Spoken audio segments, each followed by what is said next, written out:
What would you do if the man who ruled your world, the savage Lycan king himself, threatened to destroy anyone who dared to hurt you? One slap changed everything. One word from him stopped time. And when the moon rose that night, Destiny woke up hungry. Stay till the end, because love and power never walk the same path for long. They said the moon wept the night my parents died. I wouldn't know. I was too young to remember anything but the sound of wolves howling through the smoke. Now, 16 winters later, I lived in my uncle's manor, the most miserable orphan in the northern clans. My name was Alara, though he only ever called me girl. Lord Carven ruled the border province with a hand so cold it could freeze blood.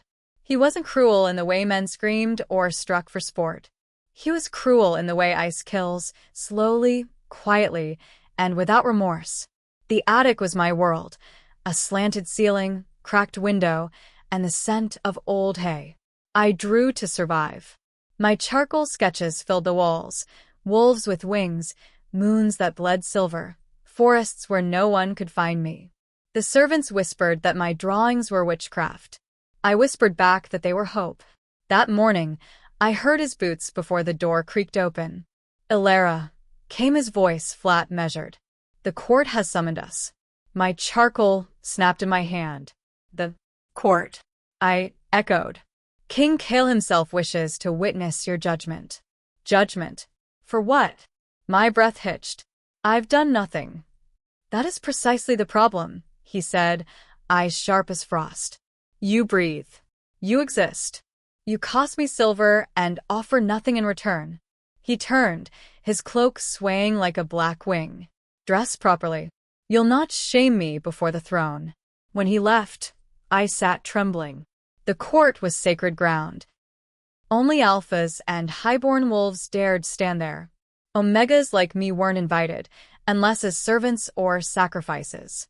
The carriage ride to the capital was endless. The sky hung heavy with snow, and every tree seemed to watch. When the gates of the citadel loomed, tall spires of black stone carved with wolf sigils, I felt the air tighten around my chest. Inside, the Hall of Judgment was vast enough to swallow sound. Alphas filled the tiered seats, their gazes sharp and animal. The scent of dominance burned in the air, thick and suffocating. At the center, on a dais of carved obsidian, sat the man I'd heard only in legend, Kale of the Silver Hunt, the savage Lycan king. He was younger than I expected, but more terrifying. His hair was ink-dark, his jaw cut from stone, and his golden eyes gleamed like the edge of a blade in moonlight. It was said he'd slaughtered entire packs to unite the clans under one rule. The beast that shared his skin was half myth, half curse. And those eyes landed on me the moment I entered. My uncle bowed low, oozing false humility. Your Majesty, he began, I bring my niece, Alara of House Riven. She has defied me, shamed my household, and dishonored her lineage. I beg the court's mercy through judgment. Whispers rippled through the room. I could feel every stare like a thorn against my skin. King Kale leaned forward on his throne. An Omega brought before the High Court? On what grounds? Carven's lips curled. She refused a marriage I arranged, to a noble beta of high standing. Instead, she hid in the attic, playing with charcoal like a child. My voice trembled before I could stop it. He was twice my age and a drunkard. A gasp. Silence. No one spoke against an alpha lord. Carven's face turned crimson. Silence, you insolent. His hand shot out before I could flinch. The crack of his palm against my face echoed through the chamber. My vision flashed white. My knees hit the stone floor. And then, the growl. It started low, rumbling through the marble like thunder from the earth itself. The air seemed to change temperature. Every wolf in the hall stiffened, instinctively bowing their heads. Touch her again, the king said, his voice a weapon carved from pure rage, and die. The words rolled through the chamber like a curse. Carven froze mid-motion, his face draining of color. Your Majesty, she is my blood. She is under my protection, Kale interrupted, rising from his throne. His eyes burned brighter than fire. And if your blood harms her again, I will spill every drop of it myself. The silence that followed was alive. No one dared breathe. I lifted my head and met his gaze for the first time. The world stopped. Something ancient stirred in the space between us. Not recognition, not fear, something else. A pulse beneath my skin, a scent in the air, the sense of something impossibly familiar. I didn't know it then, but that moment would destroy everything I thought I was. The savage king had spoken, and fate had just rewritten itself in his voice. The court dispersed in stunned silence. No one dared meet my eyes, but I felt the weight of every whisper that trailed after me. The savage king claimed an Omega. The girl who defied her uncle. The cursed one. I didn't move until a gloved hand extended toward me. "Stand," said the king. I hesitated. He was close now, close enough that I could see the faint shimmer of power beneath his skin, the way the air itself bowed to his presence. My legs obeyed before my mind could resist. His fingers brushed my wrist as he helped me rise.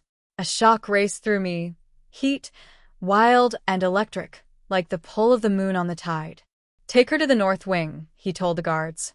"She stays within my walls until I say otherwise." My uncle started to protest, his voice thin and cracking.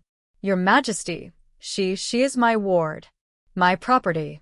Kale turned slowly, the kind of turn that makes even the air retreat. "Say that word again," he murmured, "and I'll remind you what becomes of men who think women are possessions." Carvin fell silent. The guards moved. And just like that, my life was uprooted. The ride to the fortress was a blur of cold wind and confusion. I was half numb, half terrified. Every time I looked out the window, snow lashed against the glass like it wanted in. The king's stronghold, Varenth Keep, was carved into the mountains, a city of shadows, its towers spearing the clouds. When the carriage halted, a massive iron gate opened with a groan. Wolves howled somewhere high above. I stepped out into a courtyard lit by torches, their flames flickering in the wind. The place reeked of power and danger. A woman approached, tall, graceful, and armed. Her hair was pale as snow, her eyes wolf-yellow. "Your Majesty," she said, bowing. "I've prepared the guest quarters." "She's not a guest," Kale said. His gaze flicked to me, unreadable. "She's under protection." The woman studied me briefly before nodding. "Understood." Inside, the fortress was all stone and silence. Every hallway whispered of battles won and secrets buried. The servants avoided my eyes, but I felt their curiosity prickling like static. When they finally left me alone in a chamber larger than my uncle's entire attic, I sat on the bed, trembling. The room smelled faintly of cedar and cold steel. A fire burned low in the hearth, and on a table rested a tray of untouched food. I stared at the flames until my throat tightened. "Why me?" I whispered to the empty air. A voice answered from the shadows. "Because the moment I saw you," Kale said quietly, stepping into the firelight, "I smelled the truth." I jumped to my feet. The truth. He moved closer. The glow from the fire caught the lines of his face, hard, scarred, impossibly beautiful. "You're not your uncle's kin," he said. "Not by blood. You're something far rarer." I backed up until I hit the edge of the bed. "You're wrong." "Am I?" He tilted his head, studying me the way a wolf studies prey or a mate. "Your scent isn't of the Riven line. It's older, wilder, the mark of the first moon." "I don't know what that means." His eyes flared gold for a heartbeat. "It means your blood carries power, Elara. The kind my enemies would kill to possess.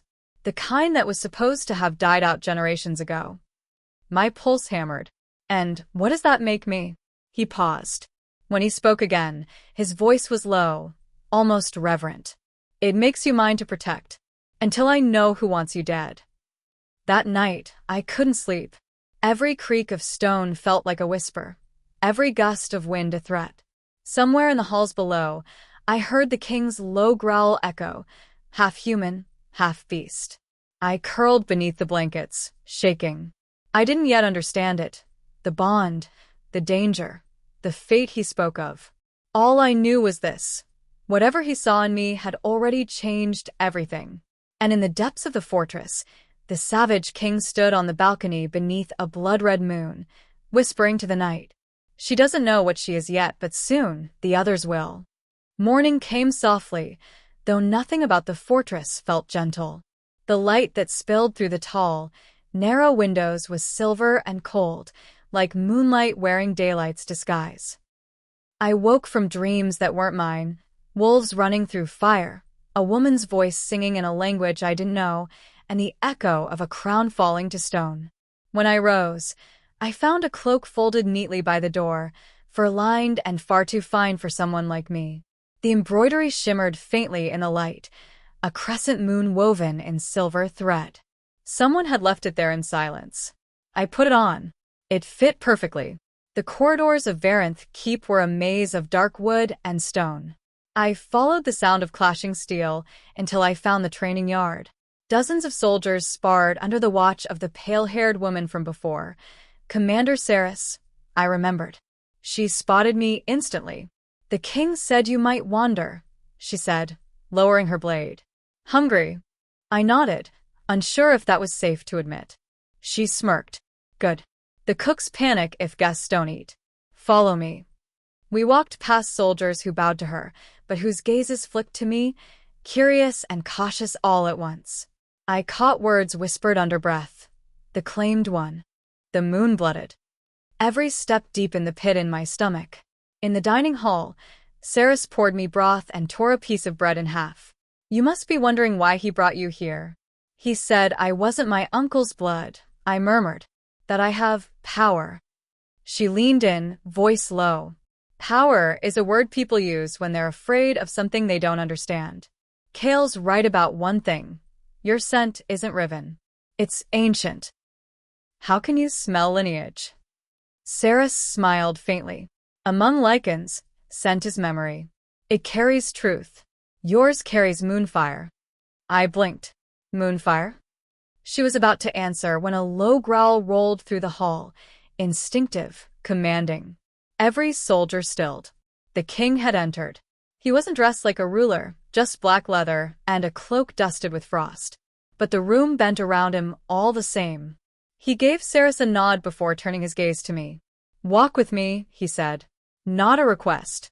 Outside, the mountain wind bit through my cloak, but Kale's presence burned warmer than any fire. We walked along the battlements, where the world fell away in cliffs and snow. Your uncle isn't foolish enough to defy my word openly, he said. But he's sending messages, testing how far my protection extends. That means others are listening. Others?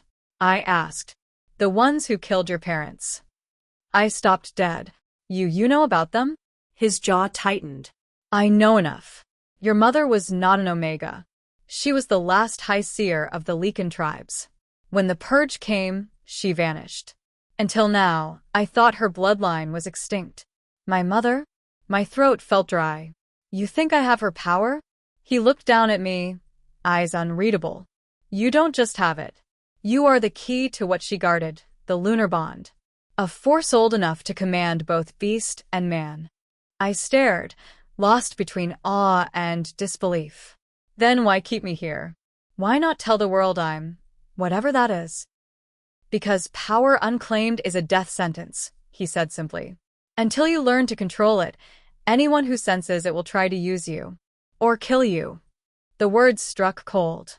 So, I'm your prisoner. He turned sharply, and for a moment the savage in him surfaced. The wolf beneath the king. You're alive because of me, he said, voice rough. Don't mistake protection for chains. We stood in silence, the wind tugging at my hair. Then softer. There's something else, he said. When your uncle struck you in the court, the bond responded. Between you and me. The bond. His eyes glowed faintly gold. The lunar bond chooses its pair through blood and danger. It bound itself to us in that moment. You felt it, didn't you? I remembered the shock in my chest. That impossible heat. I swallowed. I thought that was fear. It wasn't. His hand brushed my arm, light but electric. The air between us pulsed again, alive. And somewhere far below, deep in the frozen forest, a wolf howled, long, mournful, and filled with warning. Kale's head snapped toward the sound, nostrils flaring. "They've found her already," he muttered.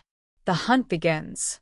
Snow muffled the fortress until the whole mountain seemed to breathe in silence. Alara had been inside Varenth Keep for only a handful of days, yet it already felt as though the world beyond its walls belonged to another lifetime. Each morning, she woke to the soft glow of frost-filtered light and the slow rhythm of the wind moving through the towers. The quiet should have comforted her. Instead, it made her uneasy, as if the stillness itself were listening. Commander Saris became her reluctant guide through that silence. The warrior's presence was precise, measured steps, calm voice, sharp eyes that missed nothing. She taught Alara the language of symbols carved into the stone corridors, the history of the banners hanging from the ceilings, and how to steady her breathing when strange energy stirred behind her ribs. "The moon speaks softly," Saris told her one evening. "If you listen too hard, you'll only hear your own fear." So, Alara learned to listen differently. She would sit by the window at night, tracing circles in the thin frost, watching the light change as the moon climbed higher. Sometimes she felt a rhythm in the air, like the faint pulse of a drum under the world's skin. It frightened her at first, then slowly became familiar, an echo she could almost predict. Meanwhile, Kale grew more distant. She saw him only at council gatherings or in brief encounters on the stairways, always surrounded by advisors and guards. Yet even from across a crowded hall, his attention felt tangible, as though the space between them carried its own gravity. When their eyes met, the pulse under her skin grew louder. Whispers spread through the keep. Scouts spoke of strange tracks in the snow, paws too large to belong to ordinary wolves, circles of soot marking places where torches had burned through ice. Kale listened without comment, but his jaw tightened with every report. He began to spend long nights in the war chamber, studying maps by firelight, sending ravens that never returned with answers. Then one morning, the alarm bells rang once and fell silent. A single courier had reached the gates, half frozen, clutching a scorched crest of silver. The sigil was her uncle's. Kale read the attached message in private and emerged without expression. The parchment burned to ash in his hand before anyone could read the words, yet everyone felt the temperature of the room drop. "The clans remember the old blood," he said, "and they've decided to claim it." From that moment, life inside the fortress changed. Guards doubled their patrols, watchfires burned through the night, and Kale ordered the gates sealed at sundown. The courtyards that once rang with sparring steel now echoed only with the crunch of boots on snow. Alara felt the unease spreading through every corridor. Even the servants spoke in murmurs, as though a single loud word might summon something waiting in the cold. She wanted to ask Kale what was coming, but every time she reached for courage, he was already gone. Another meeting, another patrol, another night spent staring into maps. When the moon turned full again, sleep abandoned her entirely. The light pouring through her window was too bright, too alive. She stepped out onto the balcony, wrapping her cloak around her shoulders. Below, the valley was a field of silver, every tree painted with light. The pulse returned, stronger than ever. Her breath caught, and the world tilted. Suddenly, she wasn't standing in stone and wind. She was running through snow. She could feel the rhythm of paws, hear the sharp snap of branches, taste the cold in the back of her throat. Somewhere ahead, torches moved like fireflies between the trees. A warning surged through her chest, a need to protect, to speak, to howl. Then the vision shattered. She was back on the balcony, knees on the frozen floor, breath shaking. The door burst open and Kale was there, eyes burning with worry. "You saw them, didn't you?" he asked quietly.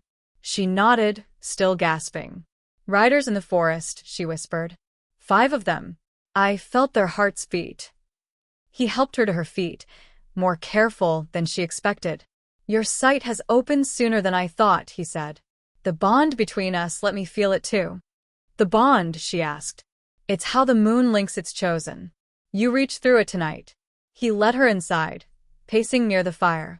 They're close, closer than our scouts can track. But they'll find nothing here except snow and stone. Alara watched the flames dance across his armor. They're not afraid of the cold, she said softly. They came for what I am. Kale met her gaze. Then we'll show them that what you are is not theirs to claim. Outside, wind swept across the mountains, carrying the echo of distant howls, some belonging to Kale's own pack, others unfamiliar, answering from far beyond the ridge. Between those calls hung a single truth: the hunt had already begun. The next morning dawned gray and windless. The peaks around Varenth Keep were hidden under a heavy lid of cloud, as though the sky itself had sunk to rest upon the mountains. Alara stood at the high windows, watching flakes drift through the pale light. The world looked carved from ash. Kale had been gone before sunrise. Rumor said he'd ridden to the watchtower ridge to check the perimeter himself. Even Saris looked uneasy. Commanders rarely left the stronghold unless the situation demanded it. Alara tried to busy herself in the library, a vaulted chamber lined with books older than kingdoms. She found scrolls written in a curling script she barely understood, diagrams of lunar cycles, and fragments of poems that spoke of a power called moonfire, a living energy said to rise when courage met fear. The word lingered in her thoughts. When Saris found her hours later, dust on her hands and circles under her eyes, she only smiled faintly. You're chasing answers faster than they can find you, the warrior said. Moonfire isn't something you read about. It's something that wakes when you stop running from it. How did you find yours? Alara asked. I didn't, Saris replied. I found people who needed me strong enough to stand. That evening, as dusk fell and torches bloomed along the battlements, Kale returned. His cloak was stiff with frost, his expression unreadable. The council met immediately in the great hall. Alara watched from the gallery above, hidden behind a curtain of banners. The riders she saw are not phantoms, Kale said. They move under an old banner, one that should have burned with the last rebellion. Saris frowned. Then it's true. The Eclipse Order survived. The name meant nothing to Alara, but the fear in the room said enough. Kale continued. They've built camps in the lower valleys, gathering strays from half the clans. They think the lunar stone can be awakened again, and they believe the key lies inside these walls. He didn't look up at the gallery, yet Alara felt the weight of his next words. They'll come for her. When they do, I intend to meet them before they cross our gate. That night, the fortress moved like a living thing. Messengers hurried through corridors, armor clinked in the yards, and every forge burned bright enough to stain the snow orange. Alara wandered to the chapel, drawn by the sound of water dripping from the roof into a basin. There, in the reflection of the moonlight on stone, she saw brief sparks of silver weaving through her fingertips, tiny threads of energy that shimmered and vanished. It wasn't frightening anymore. It felt like remembering a song she'd once known. She let her hand hover above the basin, and ripples spread outward though she hadn't touched the water. The air hummed softly around her. When she turned, Kale was standing in the doorway. You felt it, he said quietly. I think it's the moonfire, she replied. It listens when I stop being afraid. He stepped closer, the candlelight catching faint gold in his eyes. Then listen carefully. The world will demand that power soon. And when it does, you must decide whether to wield it or set it free. A deep tremor rolled through the stone floor, distant but real. Both of them froze. Somewhere below, a horn sounded once, long and low. Saris's voice carried from the courtyard. Scouts returning. They've seen fires in the southern pass. Kale turned toward the sound, his expression hardening. They've found us. Alara followed him to the balcony. Beyond the outer walls, the valley burned with small orange lights, the enemy's torches, hundreds of them, threading upward through the snow. Between the mountains and the stars, a thin line of flame marked the beginning of war. Yet within the fortress, under the rising moon, Alara felt the faint heat of moonfire steady her heartbeat. For the first time, she did not look away. The night before the storm, Varenth Keep stood still as a held breath. The wind had died, leaving only the low creak of timbers and the rhythmic beat of the watch drums echoing down the walls. Every torch burned with a thin blue edge, its flame pulled sideways by unseen drafts. The mountain itself seemed to listen. From her balcony, Alara could see the faint shimmer of torches moving through the lower valley. They weren't close enough yet to make out shapes, but their movement carried intention. Measured, deliberate, unstoppable. Kale had posted extra guards along the ridge. He refused to sleep, pacing the outer wall like a man arguing with the horizon. When Saris approached to remind him of the council's orders, he waved her off. "I'll rest when I know what we face," he said, eyes fixed on the snow-dark expanse below. Inside the keep, Alara found herself surrounded by the hum of preparation. Servants whispered as they gathered supplies. Blacksmiths worked by the forges, their hammers striking in a rhythm that matched the drumbeats outside. Even the wolves in the lower courtyard seemed restless, pacing in their pens as if sensing the tension in the air. Despite the bustle, she felt strangely calm. The same quiet energy she had felt in the chapel now hummed beneath her skin, guiding her steps.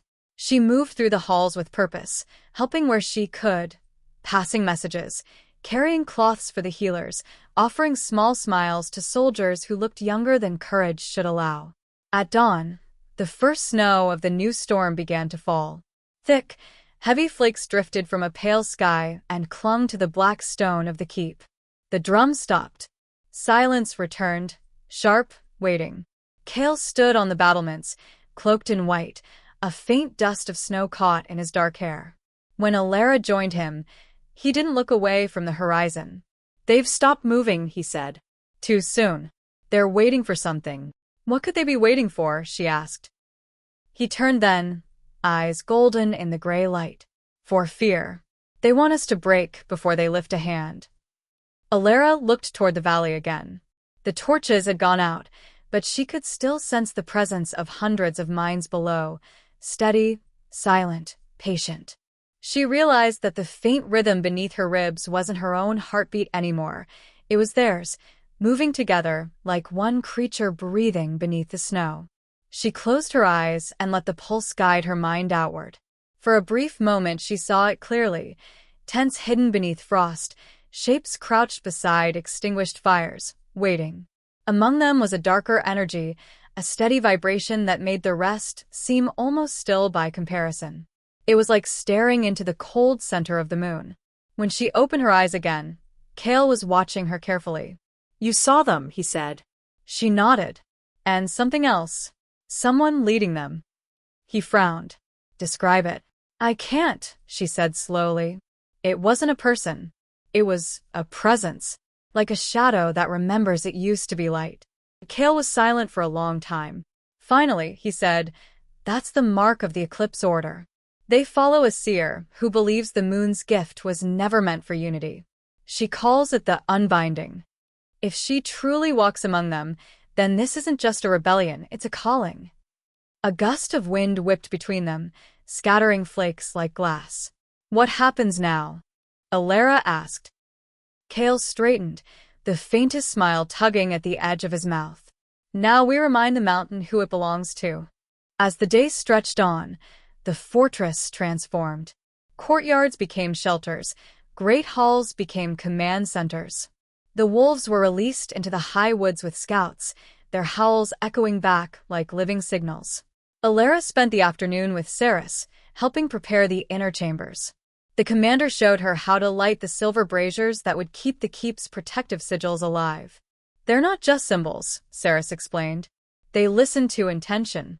Keep your focus on protection, not fear. The moonfire answers what you truly mean."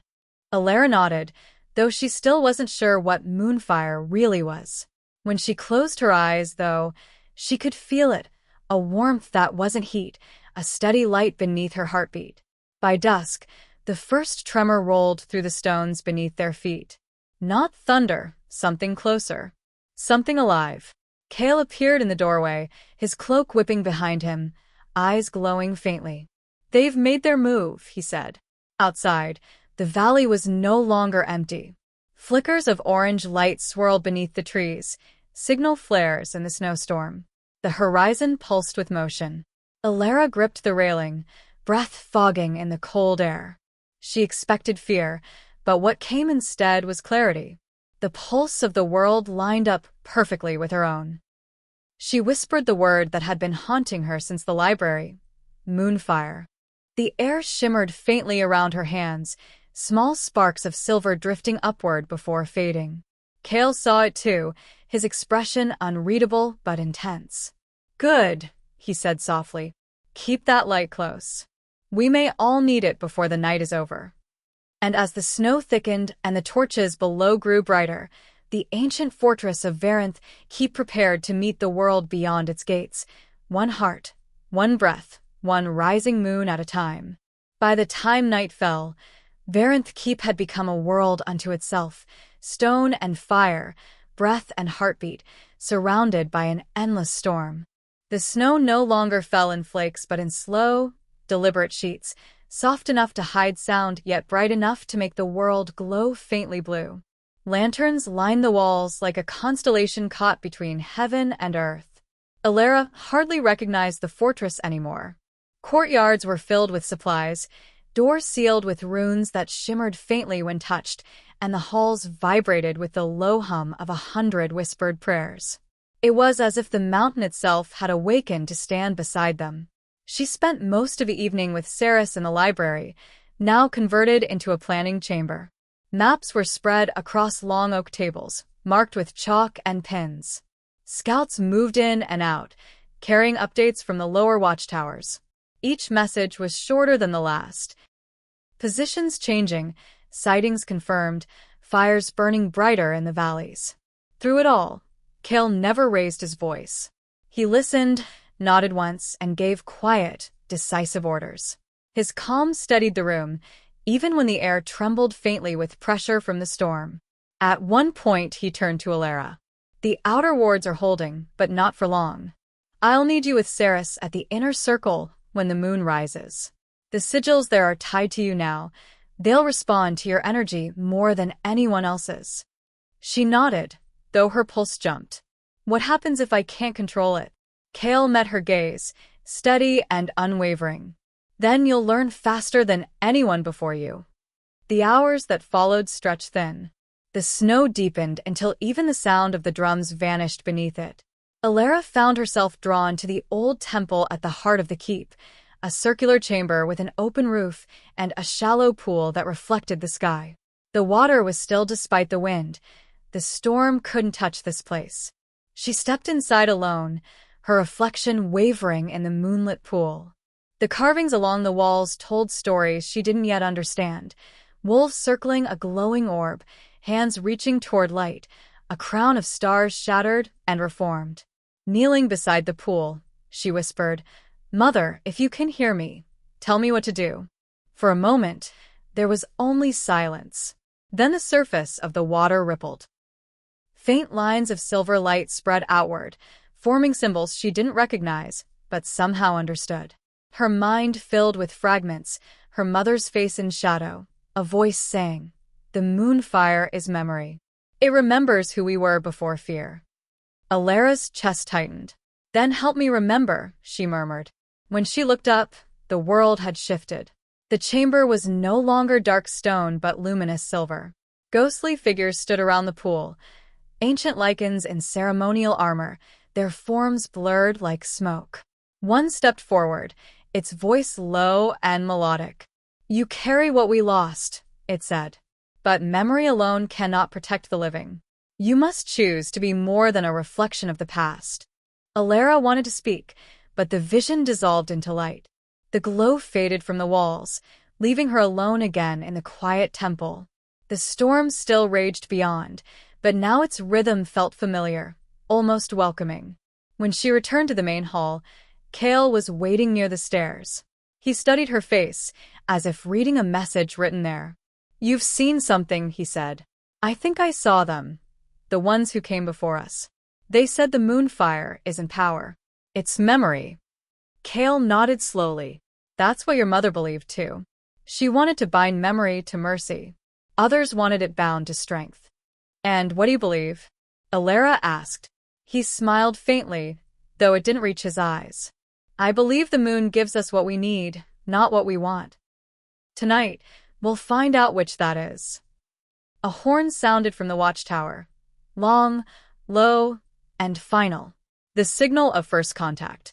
The storm outside swirled brighter, as if the sky itself had decided to join the conflict. Kale drew his cloak around his shoulders and motioned for her to follow. Come. "It's time you saw what your light can do." They reached the battlements just as the moon broke through the clouds. It was enormous, silver and clear, hanging above the valley like an unblinking eye. The torches below answered its glow, flickering in waves that stretched toward the fortress. Alara felt the energy rise again, the pulse of the world aligning with her heartbeat. She lifted her hand and watched faint trails of silver thread through the falling snow. The storm bent slightly around the light, reshaping itself into calm currents that flowed outward instead of down. Kale stared, awed despite himself. "You're stabilizing the wards," he said, "without touching them." "I'm not doing it on purpose," she admitted. "That's the point," he replied. "It means the bond is complete. You and the moonfire are one now." As the light strengthened, the fortress itself seemed to breathe easier. The torches steadied, the walls hummed softly, and the snow no longer fell in blinding waves. For a moment, the night stood perfectly still. Then, from far below, a new sound rose, soft at first, then spreading across the valley like a tide. The low, unified call of countless voices chanting in the same ancient rhythm. Kale's expression darkened. "They're invoking the eclipse," he said quietly. "They mean to drown the moon's light." Alara looked toward the horizon where the glow of the enemy torches formed a wide, circling pattern. The storm began to twist in their direction, clouds drawing inward like water down a drain. "What happens if they succeed?" she asked. Kale's answer was barely more than a whisper. "Then the world forgets what it once was." He looked back at her, eyes steady. "Don't let it forget." And as the moonlight flared brighter than before, washing the walls in silver, Alara felt the pulse inside her rise again, not as fear, but as a memory that refused to fade. The wind changed. One moment the storm roared against the stone, the next it sank into a hollow, watching silence. Every flame in the courtyard wavered, then burned straight and still, as if the air itself were holding its breath. In that quiet, Alara felt the pulse inside her chest answer something vast and ancient. Kale stood beside her on the wall, the light from the moon drawing a thin silver line along the edge of his armor. "They're close," he said. His voice was calm, but the calm of a man who has already chosen his course. Down in the valley, faint shapes moved in the snow, rows of torches curving into a spiral pattern that pointed directly toward the keep. At the center of that pattern stood one dark figure, still as stone. Alara could not see a face, only a suggestion of motion, the way shadows bend when a fire flares. Yet she felt the figure's attention lift toward her, like a hand pressed against the edge of her thoughts. She flinched, and Kale caught her elbow. "Don't look too long," he murmured. "That's how they test her mind." "What are they?" she asked. "The Eclipse Order call themselves Seers of Truth," he said. "But they worship forgetting. They think memory is a weight that keeps us from changing." He looked toward the valley again. "Their leader calls herself the Voice of Dusk. She believes that if she can unbind the moonfire from its hosts, the world will start again. Empty, quiet, without history." Alara swallowed. "Then she'll come for me." "She already has," he said. Hours passed in restless waiting. Inside the keep, every corridor shimmered faintly with the protection sigils Saris and the scribes had renewed by hand. The soldiers took turns at the walls, their breath steaming in the frozen air. Alara helped the healers prepare bandages and hot water, though her mind kept drifting back to the strange stillness of the valley. At last Kale returned from the watchtower, snow-crusted along his cloak. "They've built circles," he told her. "Old runes, drawn to mirror the moon's path. They mean to reflect the light back, trap it." He laid a worn map on the table. "We can't meet them with swords. We need to break their circle." Alara studied the lines, the symbols inked over parchment. Something about them tugged at her memory. These markings, I've seen them. She pointed to one shaped like an open eye. They're carved into the temple walls. Kale leaned closer. You're certain? When I touched them, they glowed. They weren't warnings, they were directions. Saris, listening by the door, stepped forward. Directions to what? Alara met her gaze. To the lunar stone. My mother was guarding it, not hiding it. It was meant to restore the light if it ever fell. The room fell silent. Kale traced the mark with his thumb, thinking, if the stone still answers to your blood, it could undo their reflection. And if it doesn't? Saris asked. Kale's expression didn't change. Then we'll still make them remember that light exists. Before dawn, Alara followed Kale through a narrow passage that wound beneath the keep. The walls glowed faintly with embedded crystals, and the air smelled of old rain and iron. At the end of the passage lay a chamber she had never seen before, a round space with a floor of polished obsidian. In its center floated a small sphere of silver light, pulsing gently like a living heartbeat.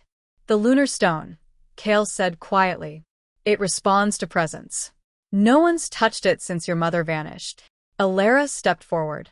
The air thickened, not in threat but recognition. The stone's glow brightened until the chamber shimmered with reflected light.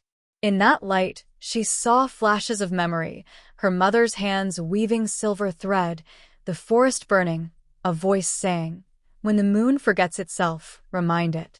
She placed her palms near the light.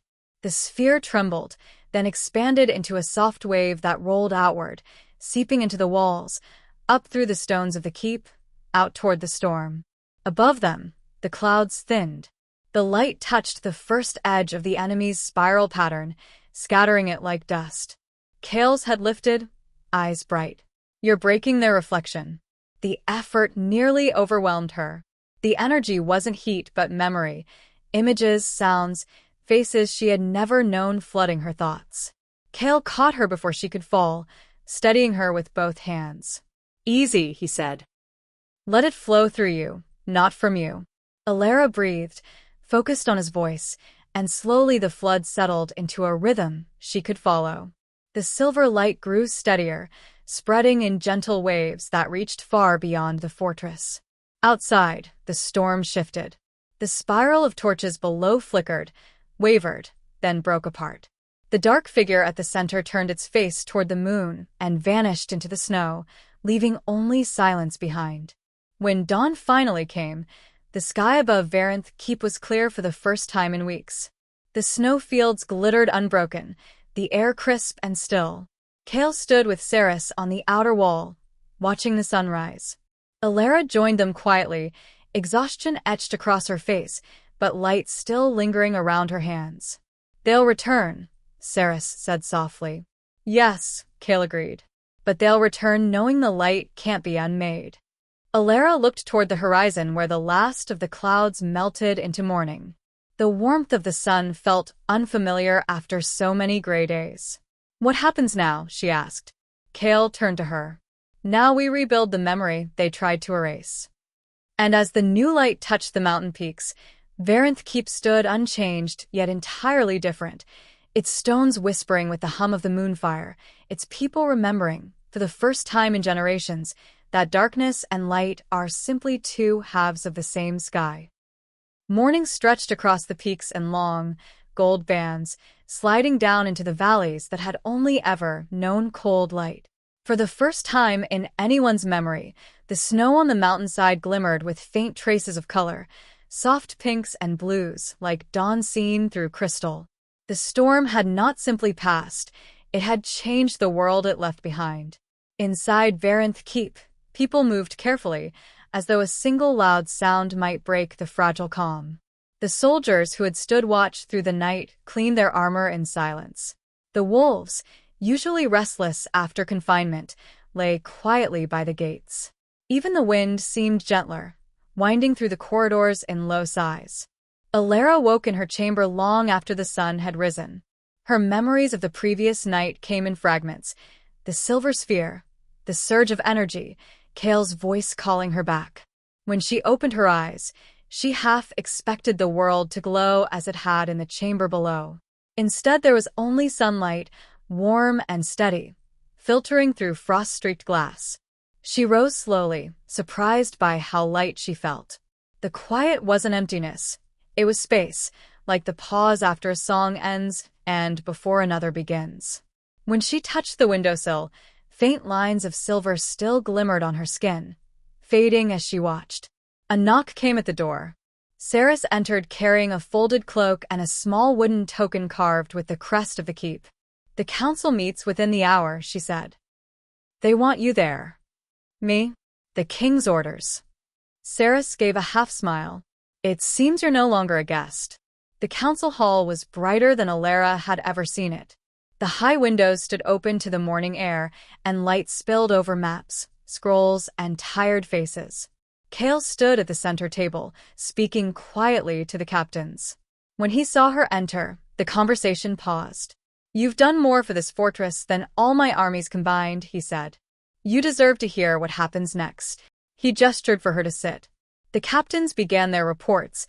The enemy had withdrawn before dawn, leaving behind empty camps and circles of ash where their runes had once glowed.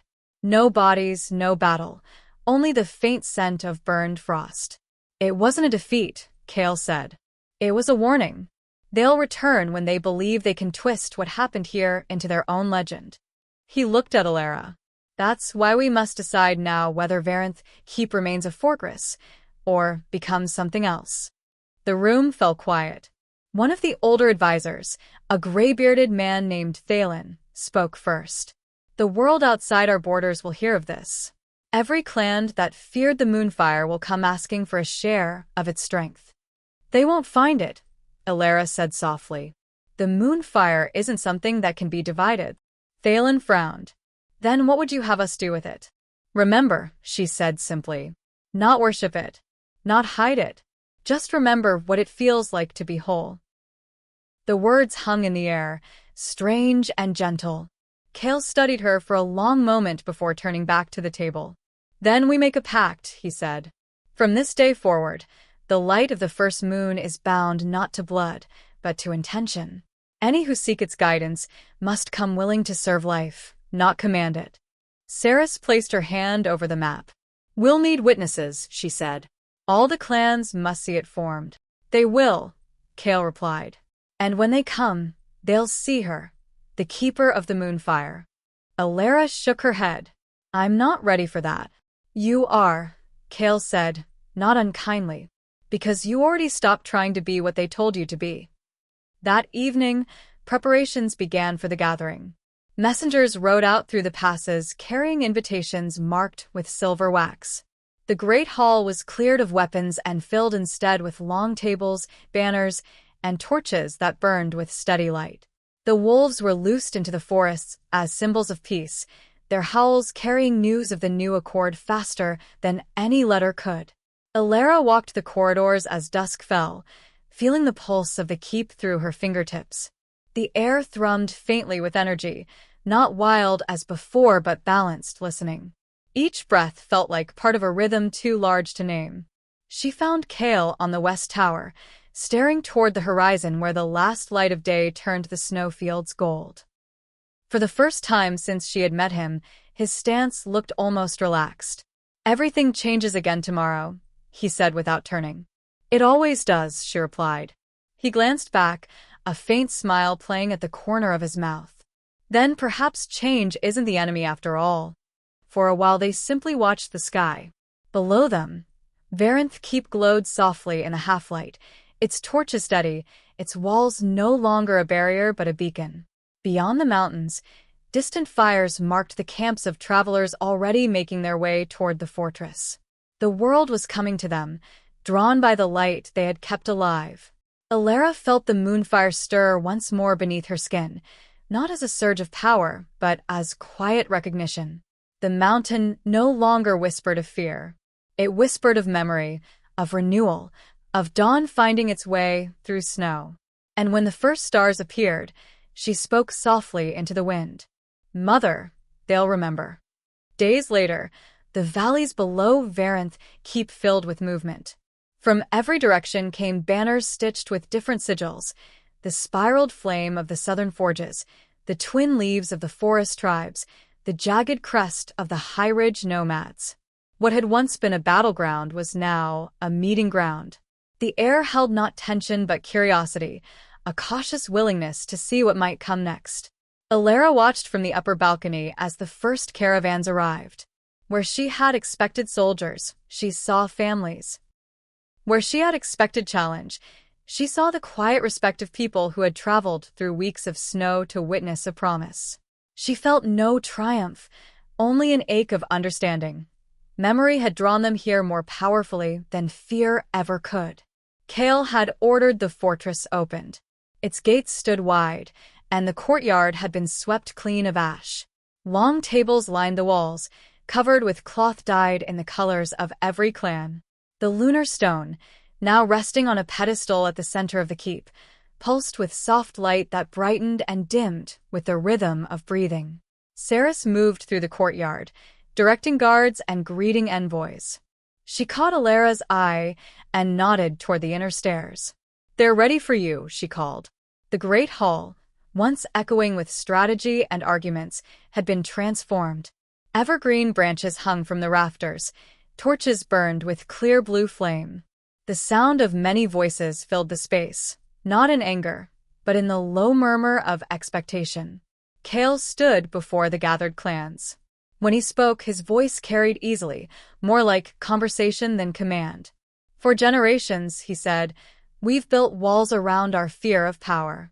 Last winter those walls nearly buried us in snow. This place, this dawn, is proof that we can build something else instead." He turned toward Alara, motioning for her to step forward.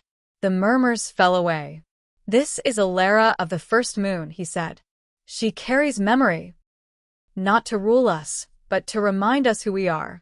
Today we bind no one's will. We share one intention: to remember." Alara hesitated, then approached the pedestal. The lunar stone's light swelled in greeting. She could feel hundreds of eyes watching, but she didn't look at them. She looked up at the open skylight, at the pale curve of daylight moon faint against the blue. "The moonfire isn't mine," she said. "It listens to everyone who still believes that light belongs to all things. So, let it listen now."